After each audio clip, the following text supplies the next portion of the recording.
is a mystery to me. I've done everything I should to keep it even keel. Still I'm adrift, cursing all the times I spurn this gift and I strive now, not for greatness, but for balance. Shift the ballast, trim the mason, hardened hearts on cold souls. Leave what if the other way fail, and for answers asking no. So asking no.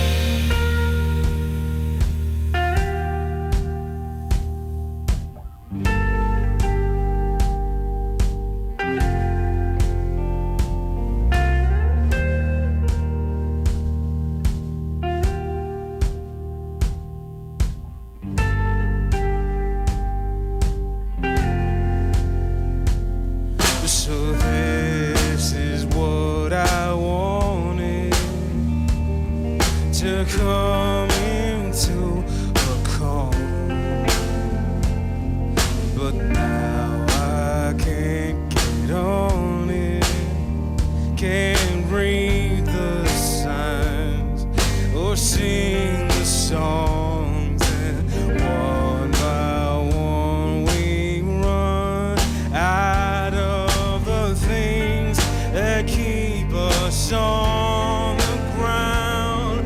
But love is for the land, I gotta keep it straight.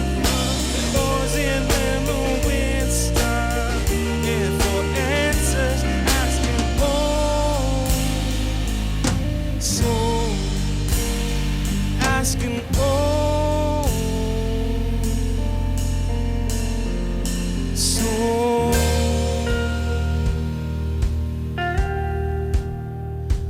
asking no. So asking no. So old. So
91.3 KXCI Tucson.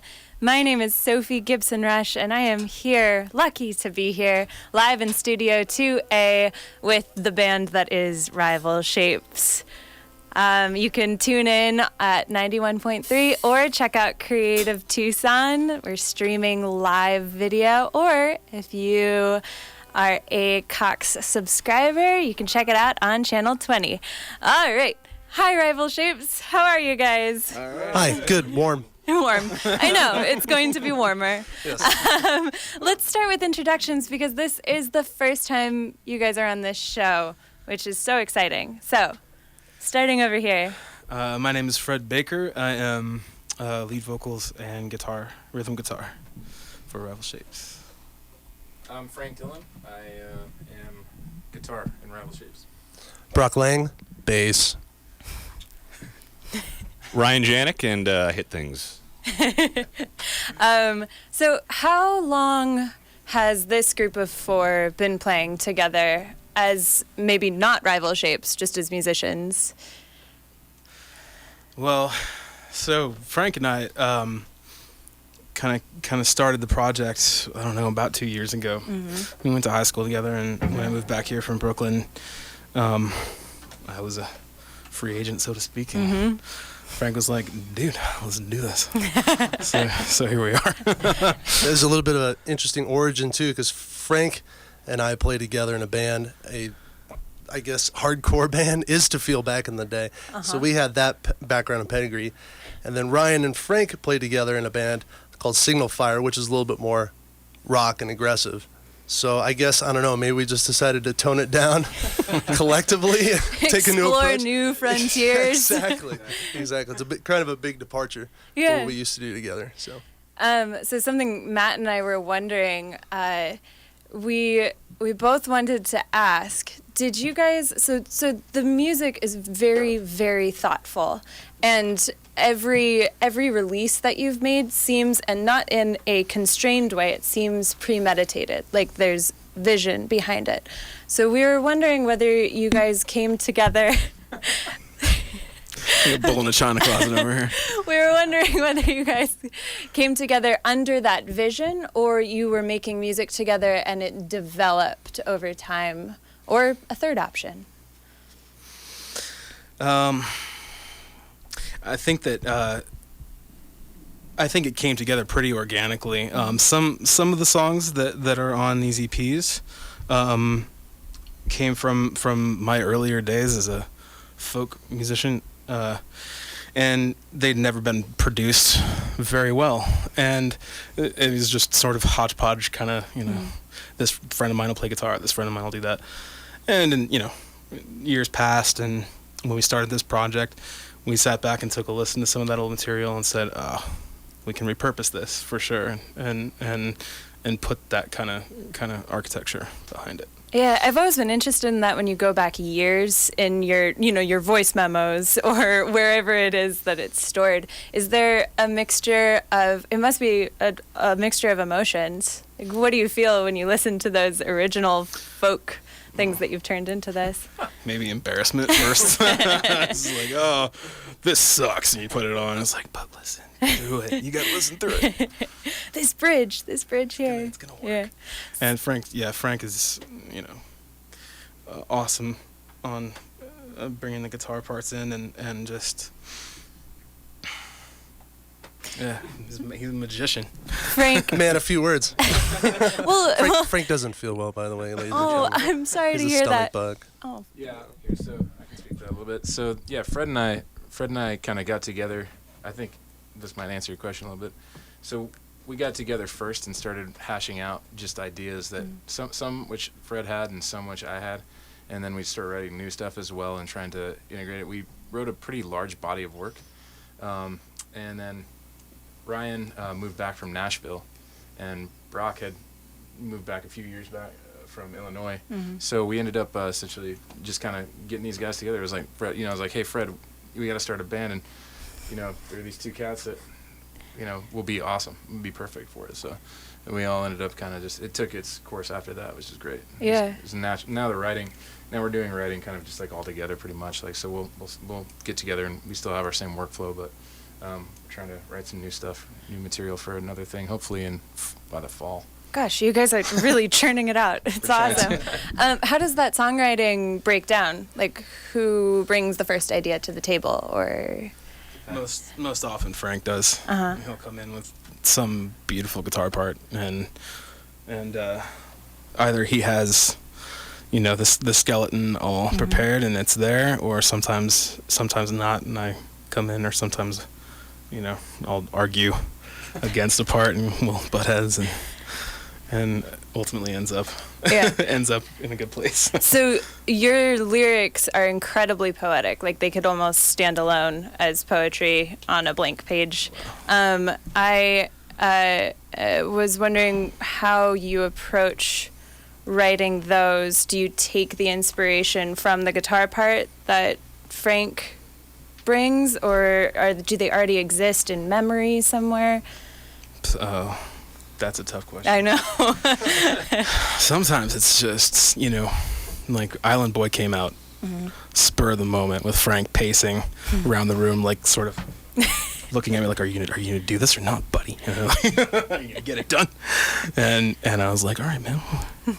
Sort of like, stand up to the test, do it.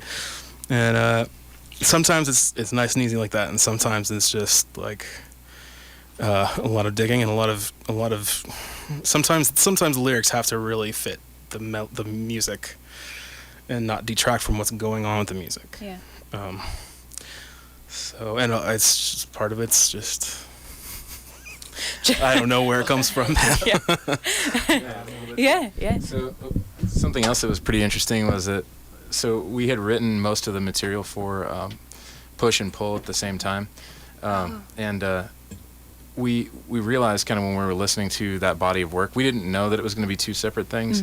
But I was like, if we release this we were talking and we were like, man, if we release this we basically ended up pulling out a hat trick at the last minute, and I threw Fred like 3 or 4 new ideas at the last week before we were going to send tracks to Ryan. Ryan was still in Nashville at the time, and that's essentially where we tracked the drums for the records. So it was, we put high pressure situations, I guess. Yeah, they sent me a brand new song. I had to go in and do 13 songs. They sent me one last song the day before I had to go, and like, hey, can you knock this one out too? It was like, let me get the other ones done first, and we'll see what we can do. And maybe a case of Red Bull. Yeah, right. My next question is for you. And you, as a rhythm section, this music is subtle and restrained in some ways. And you both talked about how you played in wilder, louder instances. How do you approach that as a musician? Like that subtlety? It's something that a lot of thought went into that. So when I was still out in Nashville, they would send me ideas for about a year and a half, and I would kind of just track drum ideas, and we just keep going back and forth. And then they would go back and retool the song, maybe change the BPM, slow it down, and just totally blow it up, and be like, come back like, how about this, And then they would have kind of like a feel, maybe. Yeah. And it seemed kind of where the project was going was kind of a minimalist approach overall, with the music, just try to create a lot of space and everyone stay out of the way of each other and just pick the right things to play, basically. And that's what made it kind of an interesting thing to do. I think, just to echo that, it was like there was an ethic behind the band, which was like this minimalist, sparse kind of approach, and it was the ethic that really drove the music, which was just a different approach. Yeah. It's not a lot of times you go into a project with this kind of overhanging idea or color in mind, and then you make everything fit. So, as Fred said, with Frank's melodies, I'm sure Ryan can attest to this. As a rhythm player, it's just nice to just be able to walk into a situation like this, because it's like, here, we laid out this beautiful thing over the top. Yep. You have all this space to do all this underneath.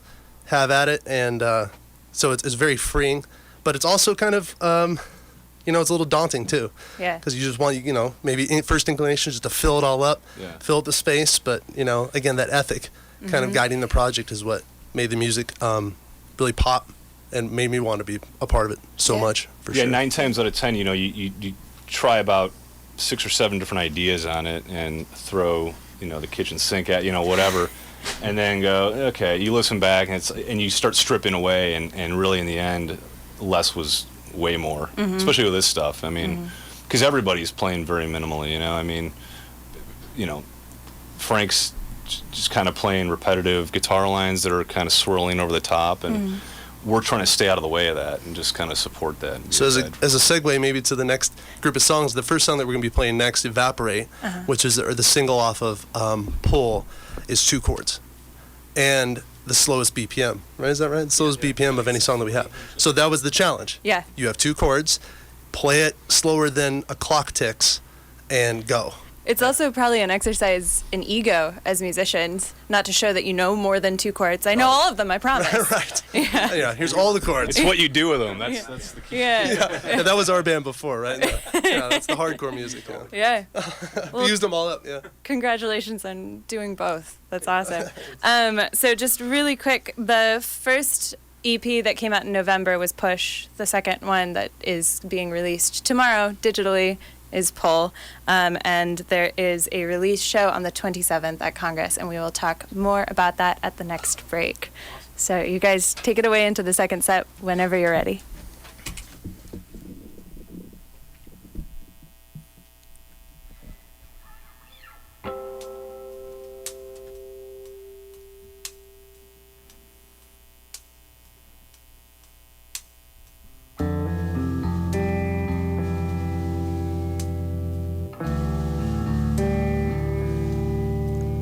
I'm stronger.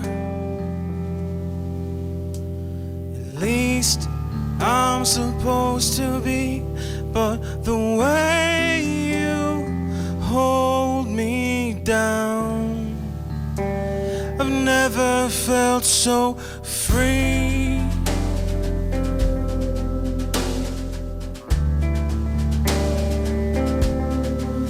And this heat, I should evaporate. And this heat, I should evaporate.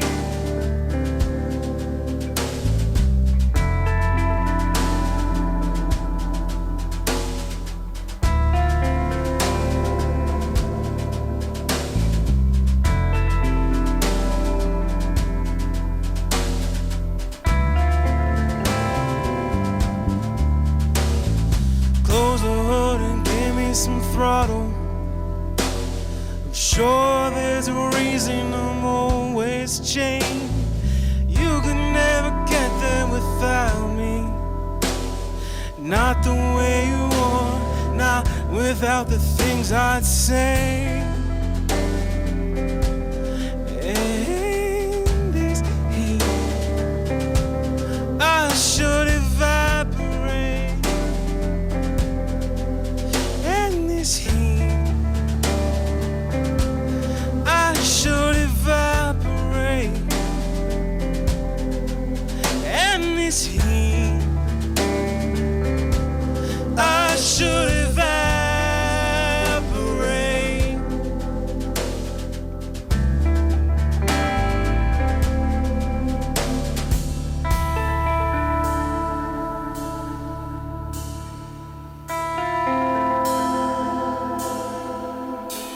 I wanna get you close and feel your breath on my skin. I can never leave you cold. And this heat, and this heat, I should evaporate. And this heat, I should evaporate.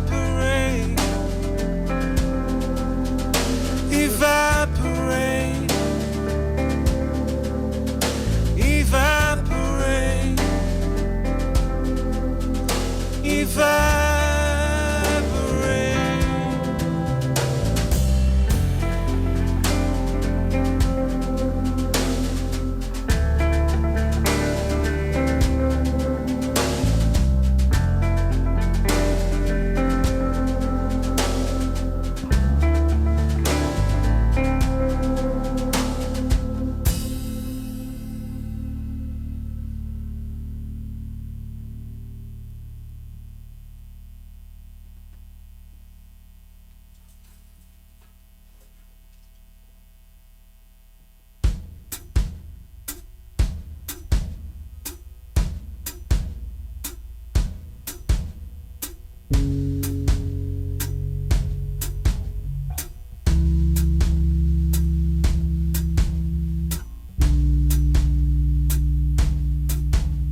Temperature is falling along with the leaves. Salt on the sidewalk. Something was easy about how we talked, and what was lost, bullets on the breeze.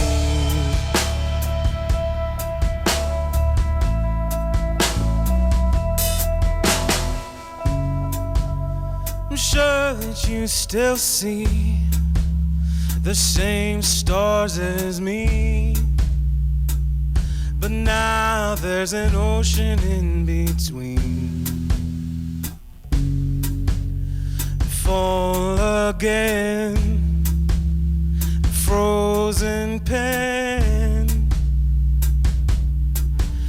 and in my dreams you move me still. If only you let go, like a falling star.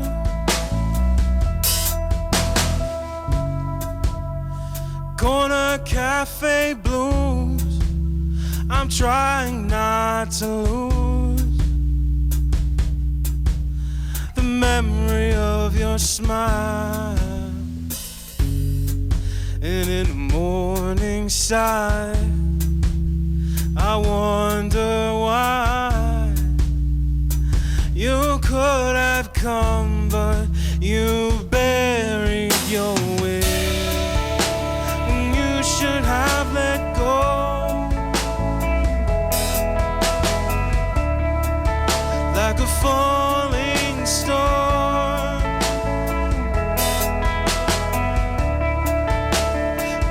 Should have let go,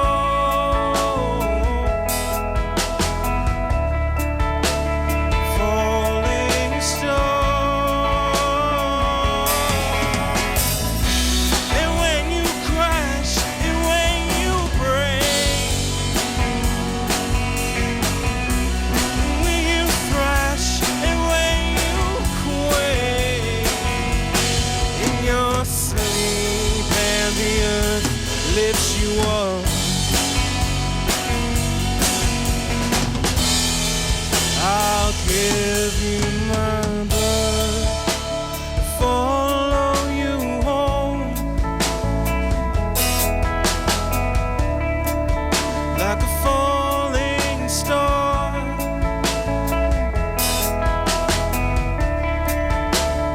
Leave you letting go,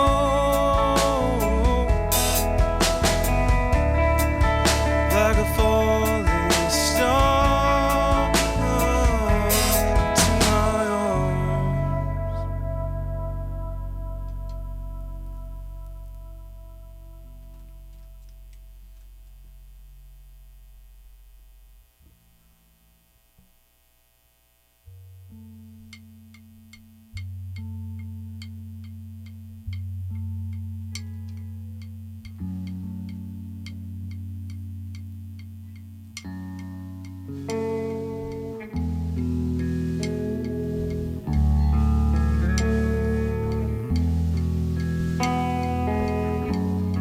It moves along faster than you'll ever think.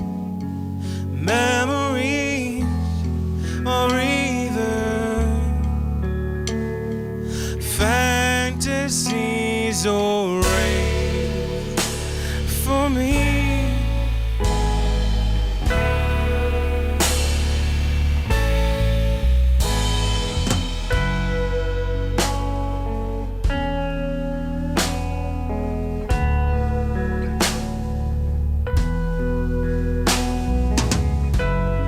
And some days rakes turn into into shovels. And you're back to just loving yourself. And I'm overdone. I'm overdone. Been scorched by the sun. I'm overdone. You're like hates, and I'm like songs. You're like hates, and I'm like songs. And you told me once when you were all speak that I'd be shepherd here, that I'd be shepherd here. Lately, I've just been using the key when you're not awake. I'll let myself in. Let myself in. Let myself in. You're like gates, and I'm like songs. You're like gates, and I'm like songs. And you told me once when you were all speak that I'd be shepherd here, that I'd be shepherd here, that I'd be shepherd here.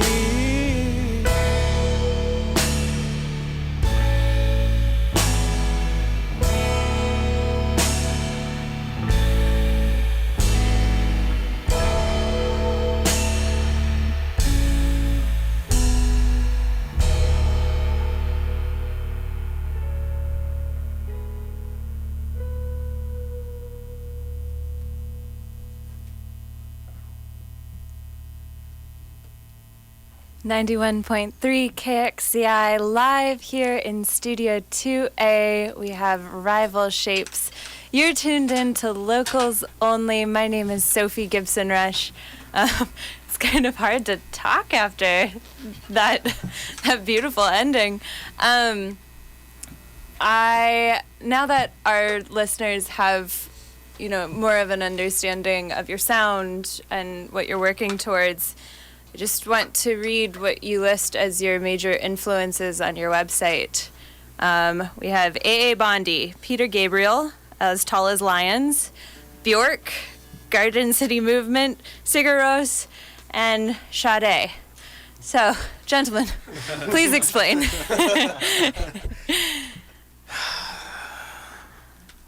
Where do you start? Sexy is one kind of common current. There were there was some there were nights I'm flashing back now to like a night after partying, and I'm just like on Frank's couch, dude, why are we listening to Sade right now? And he's just like, because. And so it's the answer, I guess. There's just because. Why Sade? Why A. Bondi? A. Bondi is just track record, and for one thing, starting out for B-Net, and then just I don't know. You have to explain Peter Gabriel. Yes, please. That's Peter on Gabriel. You. Oh my God. Well, I don't know. So.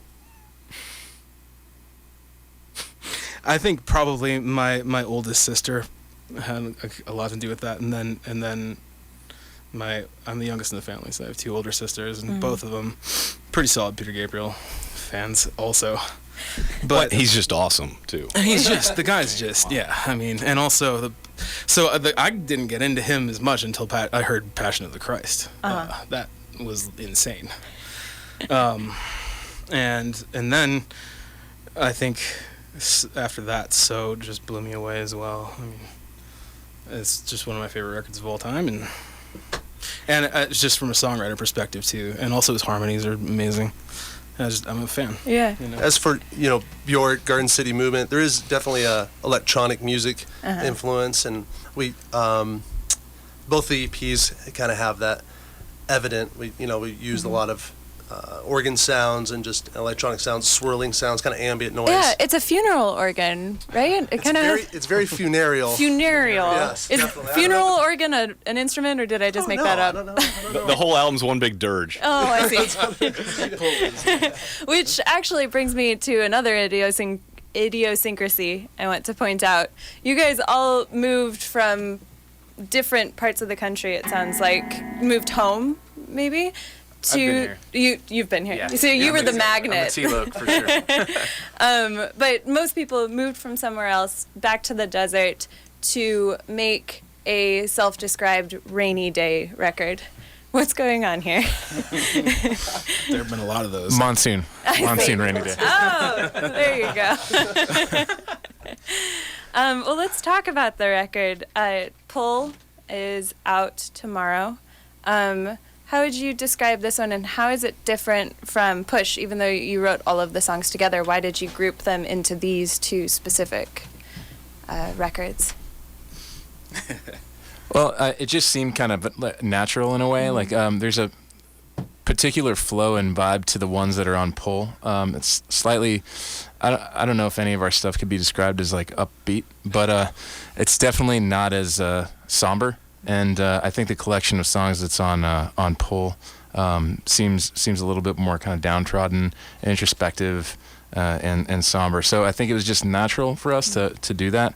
We explored kind of different concepts of how to release the music, and we thought that it would be good. Being a new band, we didn't want to put too much out there and kind of expect our potential listeners to have to sit through very long-winded first debut album. So we thought by breaking it up, it would kind of help us sort of articulate the message and the vibe of the different EPs, as well as give people kind of smaller, bite-sized glimpses of the band. You did use the word downtrodden, so your word, not mine. But what draws you about sadness as an emotion? I don't know. I think that I think by way of internalizing things the way that I do, I find a lot more material in that emotional spectrum. Mm-hmm. I don't know, especially lyrically. And you're just a really cynical dude. Melancholy. Are you one of those artists maybe. who has to be unhappy to create? I'm kidding. Oh no, no. I don't think so. That's good. It sure does help, though. But Not a requisite, but it helps. But there's a little bit of that for sure. Yeah. There, Well, moving away from sadness, what's the chemistry or the vibe like in the practice space? We're all just crying the whole time. Yeah, that's kind of what I thought. No, we're just trying to get as fluid as possible with this stuff. It's when you play slow pieces, they're trickier because it's when you mess up, it's like magnified. But like it's at least we know when we do, and so in the practice space, we're just focused, and then after that, we drink beers a lot. We have a good time. Yeah, it really helps when you get along really well with each other, and we do. Our friendships are deep, too. I mean, you guys go back. We don't have to. Let's not count years. Actually, I take that. Let's not do that exercise. We don't get together as a band that often. I live in Phoenix, so when we do get together, it's kind of an event, and so it pretty much turns into like an epic night out. And we start with rehearsal, then the beers crack, about 2 hours in, and then it's just pretty much off to the races after that. So how Totally unproductive, pretty much. seems like it. Well, there's some songwriting that happens. Yeah. How and where did you record this record? Drums. So Ryan, we had to start the process before Ryan was able to move back. So we started off with the rhythm section, and with Ryan in Nashville at the bomb shelter. He sent his computer out to Nashville. Sent my hard drive. His hard drive. Yeah. And I took it to the studio. There's a pretty great studio right behind the house I was living in, and so we Typical went Nashville. in there. What's that? Typical Nashville. Oh yeah, I mean pretty much every other house was a home recording studio. So, but this one's pretty legit. Like the Alabama Shakes recorded their first record. I mean they've got a pretty long resume of bands, and so it was great. We got in there for a day, and basically we had mapped out the demos really well to click and all that. So I just went in and tracked to the demos and sent his hard drive back to him, and that's the only. he took it from there pretty much. We knew like the drums, like we were planning on doing more studio work than we did, traditional studio work, but the drums we knew had to be per my persnicketyness, I guess, in a wood, like there had to be a wood room. So Great word, by the way. Thank you. That's the best adjective I can think of. Had to be in a wood room, and it had to just be like that. The drums are like one of the most important parts, even though a lot of the drumming on this record was pretty sparse. So he's being modest, but Freddie was the main engineer for most of this stuff. I mean, the album was done on a MacBook in Sam Hughes' neighborhood. So his name is Brick. okay, He's a very good friend of mine. is that being persnickety? No, That's the name of your laptop? I don't know. I don't even know what that no, word it's is. just dorky. Anyway, so he did a great job. Well, what's funny about that, really quick side note, is you kept referencing Brick in like emails and stuff, and I had no idea that was the name of your hard drive or your computer, and I was like, what? Is he just like, is that a typo? What's going on? Spelling Brock wrong? Yeah, is he talking about Brock? What's happening? And it's out digitally tomorrow. Tell us about Congress. What can people expect? What kind of affair is this going to be? It's gonna be lots of fun. I think you're just in for a night of really great music with Miss Abysmal and architecture, and and it's just if you like the music and you like our style, come get it. Mm-hmm. And will the record be available there? Yes, yeah. If you come and you pay the door, you get an EP. Yeah, it's with the entry, with the $5 entry. Are we talking CDs or tapes? Or? CDs. Oh, CDs. cool. It's like digital download if you think about it, but you get a physical copy. Right. So it's a digital download. It's Extremely modern. Yeah, it's the new wave. We'll have download codes, of course. Great. Yeah, and a frisbee after you're done. Yeah. Right. Anything else people should know about all the things that are happening this week, you guys? No, just, EP again out tomorrow. Mm-hmm. Congress then on Saturday. Miss Abysmal, we played with them 3 times I think already. They're great. And then Architecture is a band that's really, I wish they played out more as one of those type of bands. I can't remember when the last live show was, but they're going to be awesome and they're amazing. And so, we handcrafted this lineup to open for us. Yeah. And obviously Congress is the place to be. So that's the place where you should be. Great. Well, we'll see you there. We're going to head into the last set here. I'm Sophie Gibson Rush here live in Studio 2A with Rival Shapes. So glad to be here. They're going to finish us up here with one last set, and then it's on to the Hub with Bob Girth. Thank you so much for joining us. We'll see you here next week. This next one is not on any of the records. It's just a new one we've written recently. It's called Lamentation.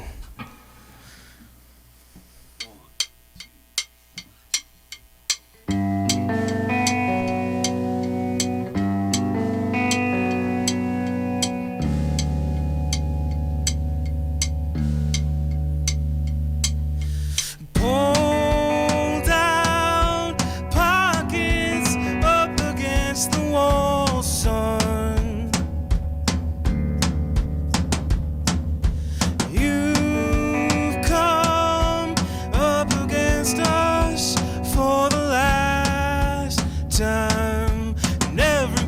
is sick of being wrong.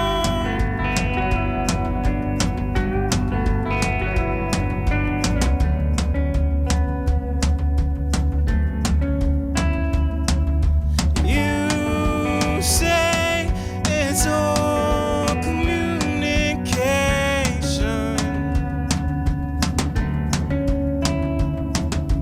We don't speak the same language, and everyone's tongue is tired.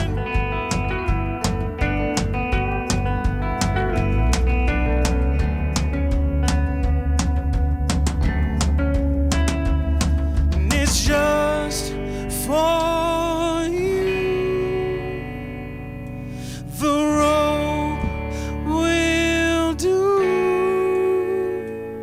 It's just for you. The rope will do.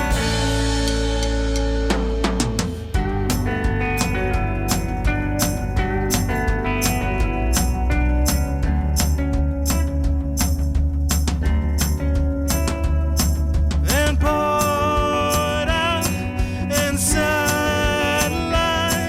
and nonplussed and borderline and faithless in all things divine. It is just for you. The rope will do. It's just for you. The rope will do. So let the thread carry you.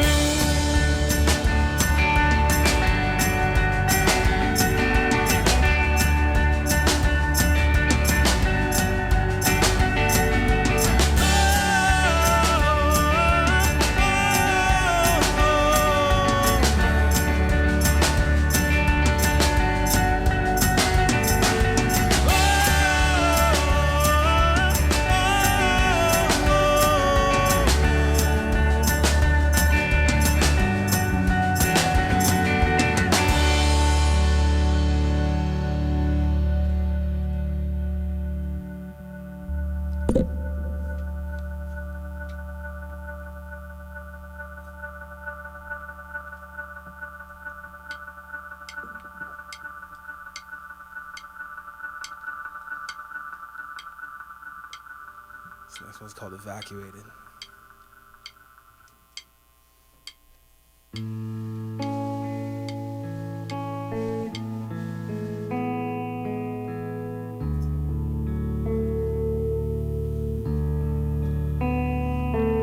A red haze awakens sense of sight.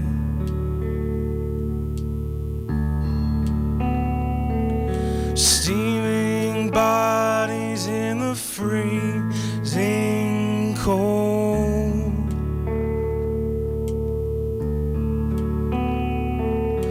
Falling back on repetition.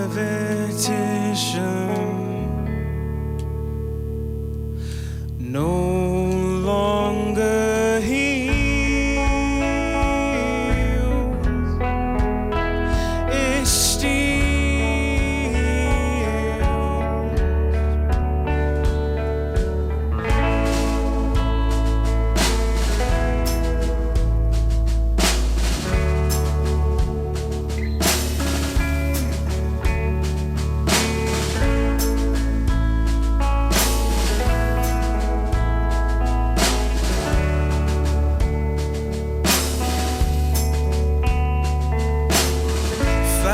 Nicely numb and pleasing.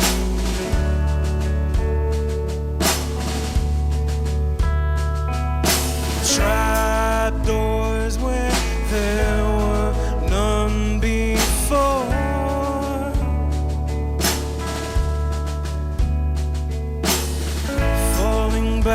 back on repetition. No longer here. It steals,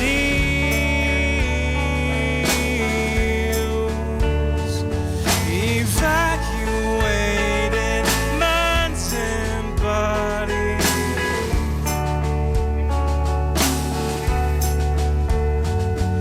Evacuated bodies and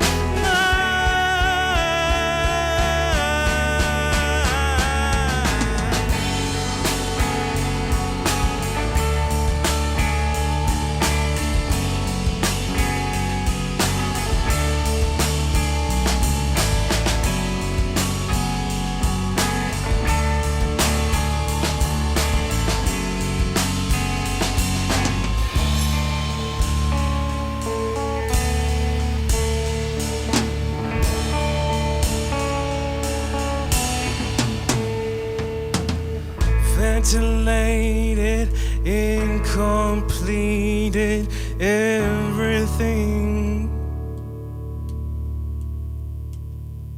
Madness streaming, bouncing off the walls,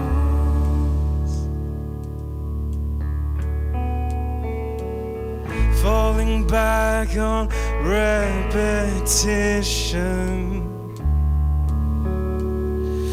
Murmur of machines like me.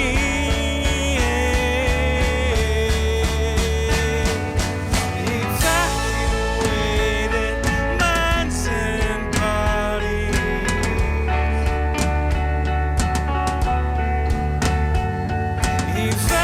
Evacuated bodies and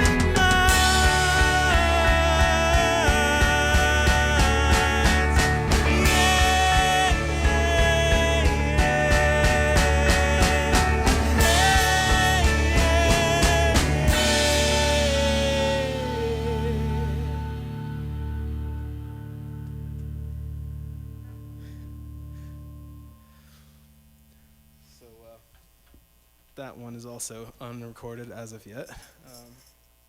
Hopefully it'll come out well in our next recording. And this is our last tune. Thank you so much, KXCI. This has been an awesome experience. Really appreciate it. And this next one is called World on Fire.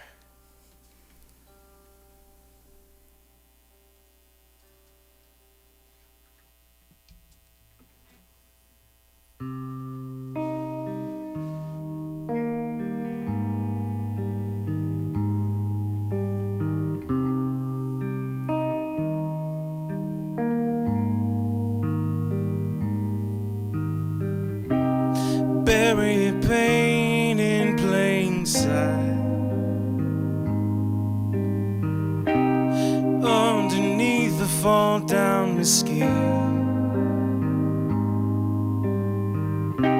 beneath the wings of wasted time, like broken glass under your feet.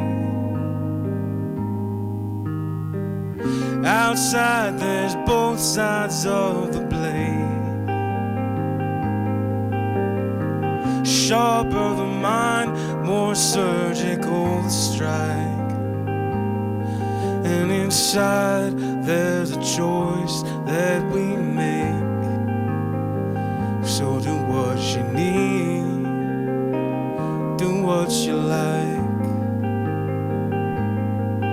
The truth is the world is on fire, and I can do nothing to keep us safe.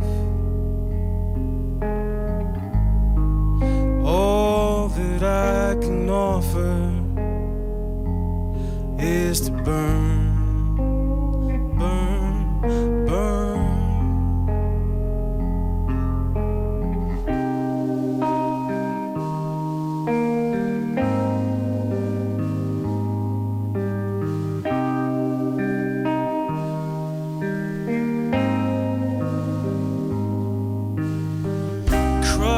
like a virgin on someone's tail.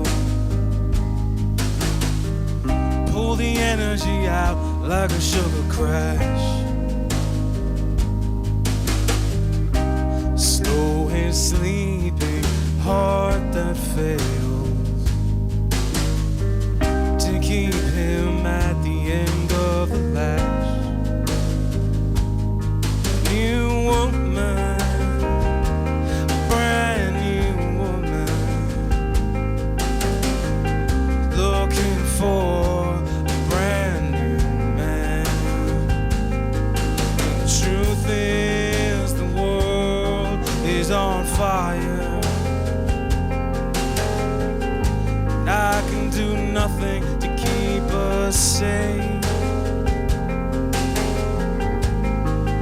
All that I can offer is to burn, burn, burn. The truth is the world is on fire, and I can do nothing to keep us safe. The most that